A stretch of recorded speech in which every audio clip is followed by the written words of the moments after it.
প্রিয় শিক্ষার্থীরা, তোমরা সবাই কেমন আছো? আশা করি প্রত্যেকেই সৃষ্টিকর্তার কৃপায় অনেক ভালো আছো। আজকের ভিডিওতে আমি তোমাদের অনুশীলনীর অঙ্কগুলো সমাধান করার চেষ্টা করব। তোমরা যারা এই চ্যানেলটিতে নতুন তারা অবশ্যই চ্যানেলটিকে সাবস্ক্রাইব করে সাথেই থাকো, যাতে করে পরবর্তীতে তোমাদের প্রতিটি বিষয়ের সমাধান ভিডিও দেওয়ার সাথে সাথেই তোমরা নোটিফিকেশনের মাধ্যমে খুব সহজেই ভিডিওগুলো পেতে পারো। ১ নাম্বার, পুনরাবৃত্তি না করে নিচের অঙ্কগুলো ব্যবহার করে ৪ অঙ্কের বৃহত্তম ও ক্ষুদ্রতম সংখ্যা তৈরি করো।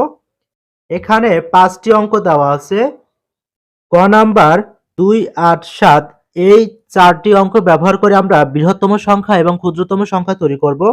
আমরা জানি অঙ্ক পাতনে যে কোনো অবস্থানে বৃহত্তম অঙ্কের স্থানীয় মান ক্ষুদ্রতর অঙ্কের স্থানীয় মান অপেক্ষা বড় হবে। সুতরাং পুনরাবৃত্তি না করে ২, ৮, ৭, ৪ অঙ্কগুলো ব্যবহার করে গঠিত ৪টি অঙ্কের বৃহত্তম সংখ্যা হবে ৮, ৭, ৪, ২। অর্থাৎ আমরা বড় থেকে ছোটর দিকে যাব। তাহলে প্রথম এখানে যেহেতু সবচেয়ে বড় অঙ্কটি হচ্ছে ৮, এরপরে হচ্ছে ৭, এরপরে ৪, এরপরে ২, তাহলে আমাদের বৃহত্তম সংখ্যাটি হবে ৮৭৪২। ক্ষুদ্রতম সংখ্যার ক্ষেত্রে আমরা ছোট অঙ্ক থেকে বড় অঙ্কের দিকে যাব।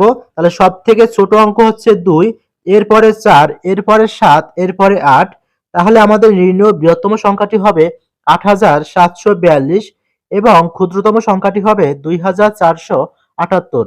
খ নাম্বারে ৯, ৭, ৪, ১ এই ৪টি অঙ্ক ব্যবহার করে আমরা বৃহত্তম সংখ্যা ও ক্ষুদ্রতম সংখ্যা গঠন করব।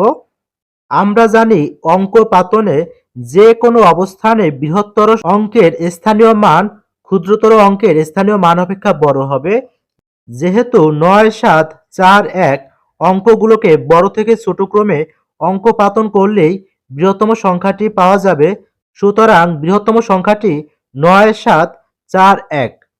অর্থাৎ আমরা বড় অঙ্ক থেকে ছোট অঙ্কের দিকে যাব যখন বৃহত্তম সংখ্যা বের করতে বলবে।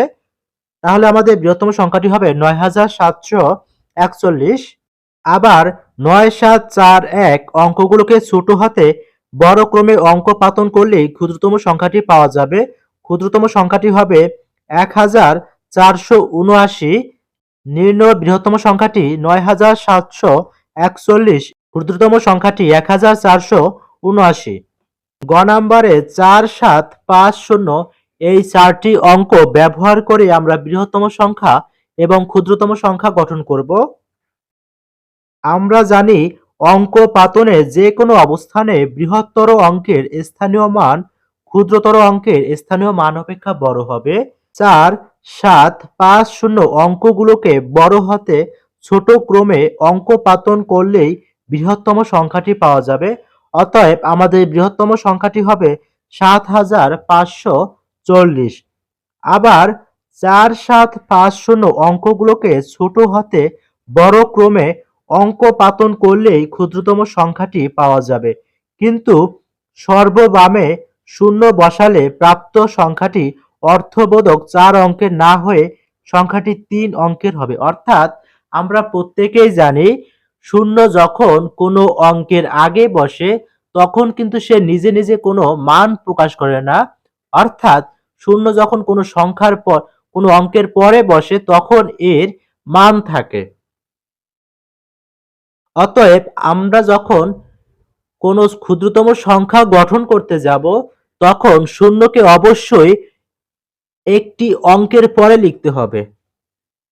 তাই শূন্য বাদে ক্ষুদ্রতম অঙ্কটি সর্ববামে লিখে শূন্য সহ অন্য অঙ্কগুলো ছোট হাতে বড় ক্রমে লিখলেই ক্ষুদ্রতম সংখ্যাটি পাওয়া যাবে। অতএব ক্ষুদ্রতম সংখ্যাটি ৪০৫৭। নির্ণয় বৃহত্তম সংখ্যাটি ৭৫৪০ এবং ক্ষুদ্রতম সংখ্যাটি ৪০৫৭। ঘ নাম্বার প্রশ্নে ১, ৭, ৬, ২ এই ৪টি অঙ্ককে ব্যবহার করে বৃহত্তম ও ক্ষুদ্রতম সংখ্যা তৈরি করতে হবে। আমরা জানি অঙ্ক পাতনে যে কোনো অবস্থানে বৃহত্তর অঙ্কের স্থানীয় মান ক্ষুদ্রতর অঙ্কের স্থানীয় মান অপেক্ষা বড় হবে। অতএব ১, ৭, ৬, ২ অঙ্কগুলো বড় হাতে ছোট ক্রমে অঙ্ক পাতন করলেই বৃহত্তম সংখ্যাটি পাওয়া যাবে। অতএব বৃহত্তম সংখ্যাটি 7621। আবার ছোট হাতে বড় ক্রমে অঙ্কপাতন করলেই ক্ষুদ্রতম সংখ্যাটি পাওয়া যাবে। ক্ষুদ্রতম সংখ্যাটি হবে 1267 অর্থাৎ 1267। নির্ণয় বৃহত্তম সংখ্যাটি 7621 এবং ক্ষুদ্রতম সংখ্যাটি 1267। নাম্বার প্রশ্নে 5402 এই চারটি অঙ্ক ব্যবহার করে বৃহত্তম ও ক্ষুদ্রতম সংখ্যা গঠন করতে হবে। আমরা জানি অঙ্ক পাতনে যে কোনো অবস্থানে বৃহত্তর অঙ্কের স্থানীয় মান ক্ষুদ্রতর অঙ্কের স্থানীয় মান অপেক্ষা বড় হবে। 5402 অঙ্কগুলো বড় হতে ছোট ক্রমে অঙ্ক পাতন করলেই বৃহত্তম সংখ্যাটি পাওয়া যাবে। অতএব বৃহত্তম সংখ্যাটি হবে 5420। আবার ছোট হাতে বড় ক্রমে অঙ্ক পাতন করলেই ক্ষুদ্রতম সংখ্যাটি পাওয়া যাবে, কিন্তু সর্ববামে শূন্য বসালে প্রাপ্ত সংখ্যাটি অর্থবোধক 4 অঙ্কের না হয়ে 3 অঙ্কের হবে। তাই শূন্য বাদে ক্ষুদ্রতম অঙ্কটি সর্ববামে লিখে শূন্য সহ অন্য অঙ্কগুলো ছোট হাতে বড় ক্রমে লিখলেই ক্ষুদ্রতম সংখ্যাটি পাওয়া যাবে। অতএব ক্ষুদ্রতম সংখ্যাটি হবে 2045। নির্ণয় বৃহত্তম সংখ্যাটি 5420 এবং ক্ষুদ্রতম সংখ্যাটি 2445। প্রিয় শিক্ষার্থীরা, আজকের ভিডিওটি এই পর্যন্তই। তোমাদের যদি ভিডিওটি ভালো লাগে তো অবশ্যই চ্যানেলটিকে সাবস্ক্রাইব করে সাথেই থাকো, যাতে করে পরবর্তীতে তোমাদের প্রতিটি বিষয়ের সমাধান ভিডিও দেওয়ার সাথে সাথেই তোমরা নোটিফিকেশনের মাধ্যমে খুব সহজেই তাড়াতাড়ি ভিডিওটি পেতে পারো। ধন্যবাদ সবাইকে।